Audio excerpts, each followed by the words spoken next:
Danyo sa sagunsong sunog sa Davao City sa tuig 2026. Nikabat na sa kapin 190 million pesos ang damyos sigon pa sa BEP Davao.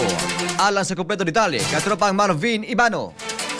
XFM Report. Nikabat na sa kapin 190 million pesos ang financial damages o danyos sa sagunsong sunog nga nahitabo sa Davao City ning tuig 2026. Sumala ni Davao City Fire District spokesperson Fire Senior Inspector Frances Marisandrihas, gikan Enero hangtod Hunyo ning tuiga ang maong datos. Pinakadako matud pa og total damages mao ang fire incidents ni adtong Enero nga nakatala kini og kapin 114 million pesos. Gisundan ning bulan sa Hunyo nga dunay kapin 36 million pesos nga danyos ug ikatulo ang kapin 14 million pesos nga danyos sa bulan sa Pebrero. Subay ni ini sa total 550 fire incidents, pinakadaghan ni ini ang non-structural fires nga dunay 331. Gilangkuban kini sa grass fires, rubbish fires ug pagkasunog sa mga poste sa kuryente. Samtang 154 cases ang residential fires, 61 ang non-residential incidents ug 24 ang transport-related fires o pagkasunog sa mga sakyanan. Nunot ni ini, padayong nanawagan ang BFP Davao ngadto sa publiko nga mag-igmat kanunay ilabi na sa paggamit og mga appliances ug pagplastar sa ilang mga electrical wirings.